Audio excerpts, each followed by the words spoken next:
Hey, how's it going YouTube? Domino Paris 21 here, and I'm here to bring you guys another locals report. So for this past week, I decided to actually play my Soulless OTT deck. Now, as some of you guys may be aware, Soulless OTT is one of my absolute favorite decks in Vanguard, and surprisingly enough, I haven't really played this deck in a locals in some time now, just because I had other decks I was testing, and then of course I was occupied with the qualifiers for a few good months, so it felt really refreshing to be able to take this to just to a locals tournament, and I definitely had a lot of fun playing this deck.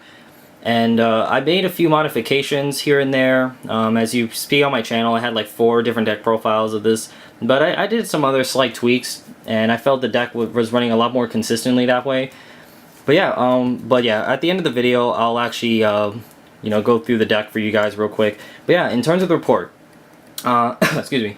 So round 1, I played against Great Daiyusha. Game 1, my opponent was able to get the Crossfight off with Great Daiyusha and had the limit break online, so my opponent was definitely giving me a lot of pressure, even though I was only at 3 damage, so it was pretty annoying. But luckily for me, since I run a lot of crits in this deck, the crits really helped put pressure back, just because I was able to push out a lot of damage early on, and then I dropped Toms while he was sitting at a 10k Vanguard, just to help force out their hand. So Toms really helped seal the game for me, especially in the late stages. And then game two, my opponent missed the cross ride and didn't have limit break, so it was a lot easier for me. That game was a lot easier for me, taking off a lot of pressure. So I was able to win that round. Round 2, I played one of my good buddies who I normally play Vanguard with regularly. He was actually borrowing a friend's Ildona Shadow Paladin deck. And Ildona Shadow Paladins, I think, is very underrated in terms of the Shadow Paladin variants. It's very consistent, hits good numbers, and plays pretty good defensively as well. So it was really back and forth between me and him. Pretty much, I can't remember too many details of the games, but I remember game 1, I was Greylock for a turn, and he rushed me, taking full advantage of it, as a good player he is. And I just remember I was trying to make a comeback, and it just came down to both of us having 8 cards left in our decks, and it was just whether who can hit their trigger first to win. He was able to hit his triggers when he needed to, and then game 2 end result was the same thing. So overall, it was still a really intense game, going back and forth, and it could have been anyone's game, honestly, because I think like when we last counted the triggers in our decks, we had about the same triggers left. So it could have been anyone's game, but I had a really lot of fun playing that game. So I was 1-1 so far. And then going into round 3, I played against Spike Brothers. Against a really good player who normally goes to my locals. He played the deck really well. Game 1, I know like Tom forced some early pressure, and when he was at 4 damage, his hand was really awkward that he had to just no guard my Vanguard. And the fact is that when I rode Coco twice and I didn't draw into any of my crits, I only drew into maybe like one of my crit triggers. I had so many left in the deck, I was bound to hit it, so I was able to crit him at 4 damage. And then game 2, when I pushed him, I was able to force out a lot of damage to put him to 5 really quick. And then I pretty much just dropped a Tom, and he like immediately scooped, because apparently he drew all his heal triggers and his hand was like all triggers. So there was no way he was gonna block a Tom. So I thought that was pretty funny. I think it's the first time in a while I actually won that way. But hey, like I say, Tom wins games. So yeah, we played 3 rounds. I went 2-1, and then we went to top 8. So I made top 8. And then I went to top 8, of course, and played one of my good buddies as well, who's actually just picked up Narukami. So this is your Narukami Vermilion build. It was very fortunate for me that he was Greylock both games, stuck on grade 2, so I just took full advantage of that. And I mean, he had one chance to come back from one of those games, but I just didn't allow him the opportunity to do that as easily. So I was able to win that round.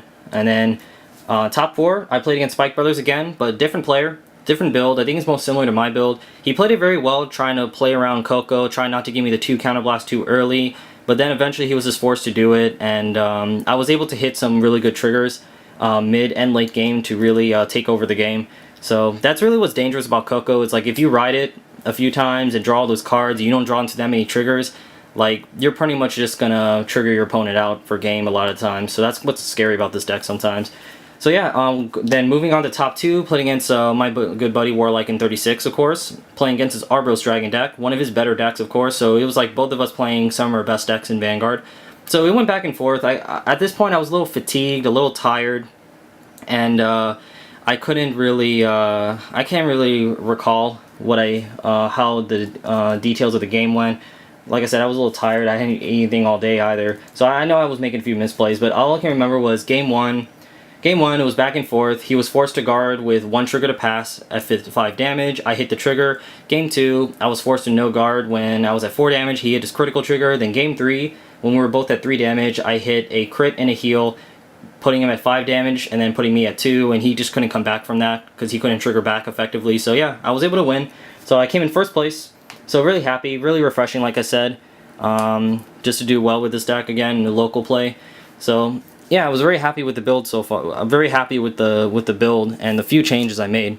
So yeah, before I go ahead and let you guys go, let me actually go over that build for you real quick. I'm not going to get into too much explanations because like I said, I profiled this deck like 4 times on this channel. So first off, your starter, Little Witch Lulu, of course. She's a must first starter in this deck, and she's really adorable too. So yeah, for you lollies out there. Then of course for grade 3s, you have 4 Cocos. Sorry if the camera gets a little shaky, guys. I'm actually holding this camera by hand because I don't have my tripod on me. But yeah, 4 Cocos, of course, that's a standard. And 2 Sakuya, making it 6 grade 3s total. I only decided to run 3 just because I just want Coco and Sakuya as my grade 3s. I was running Soufflés, but I realized I didn't really need her as much as I wanted. And I don't really want Soufflé to clog up my opening hand for grade 3s. Coco is the only ideal grade 3 that I want to open with. Simple as that. If I can't open with Coco for my grade 3, you know, I'm gonna have a really tough time throughout the game. And Sakuya is a really good mid to late game card just to help clean up boards, pick up your starter for some extra shield. So she's a really good mid to late game card. So I just like running 6 grade 3s. So basically, if I don't open a grade 3 period, I usually just mulligan my entire hand to be as aggressive as possible to open Coco. Because like I said, you need to open with her. So 6 grade 3s, that's all I need. It's been working very balanced for me. Next up for grade 2s, should be not too many changes here. 4 Wiseman, of course. 4 Mocha. It's ran 4 Mocha. Since I only run 6 grade 3s, it opened up another slot to run a 4th one, so she's really good to help hit those numbers. And of course, my favorite card in the game, 3 Silent Tom. This card just wins a lot of games, period. 3 is fine, just because I usually always save him until late game when my opponent's at 4 or 5 damage where I'm trying to make pushes. And then 1 Maiden Libra to help clean up any spare Cannon Blast you have, and to help add some more pressure to your opponent. Excuse me. Then grade 1s, you have your 4 Gemini or Gemini. I really don't know how to pronounce this properly, but yeah. So yeah, 8k boosters, very important. 4 Perfect Guards. I think it should be a standard. 3 Omelets. Omelets are just really good. Just whenever I first turn ride Coco, it's very important to have as many standalone beaters as possible to be aggressive from that point. So she's really good. Just be a good 7k booster, of course, hit good numbers, and to be a 10k attacker. 2 Truth Watcher, just to make sure my Vanguard Coco stays soulless so she can hit for magic numbers against particularly cross rides. And Sakuya, and yeah, basically that. And he's like a 9k beater and has great synergy with the Omelet in a 1 column, so that's pretty good. And then 2 Milk, just so your Coco and Sakuya can hit for 23, 24, which is really good. So it's an anti-cross ride column essentially. So that's it there. And then the triggers is always the same. 12 crits and 4 heal. Now, I was actually testing against Aquaforce with this deck, and sometimes I did miss having draw triggers because, of course, Aquaforce has a lot of, you know, small little attacks, and at the same time, you know, you really want to have extra 5s to be able to block them because, you know, a 10k Vanguard is very weak against that deck. I haven't really found it to be too much of a problem just because, like I said, crits just make up for a lot of things. Just like most of my games that I've been winning, like I push out so much damage early on to my opponent, it just pressures them right away, forces them to make plays that they normally wouldn't. And plus the threat of 12 crits is always dangerous and always pressuring with your opponent. So I still like the 12 crits, still works very solid for me. I really just don't recommend any less than that. So yeah, there you have it, guys. That is my tournament report for Soulless OTT. So, you know, this deck has been out for some time in English, of course, but I still personally find this deck to be very competitive.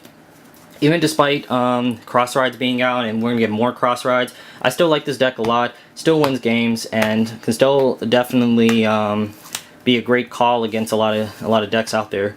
So yeah, other than that, guys, as always, feel free to leave a thumbs up to this video. That's always appreciated. And feel free to comment down below or send me a message about any questions you have. So yeah, other than that, guys, thanks again for watching, and I'll see you guys next time.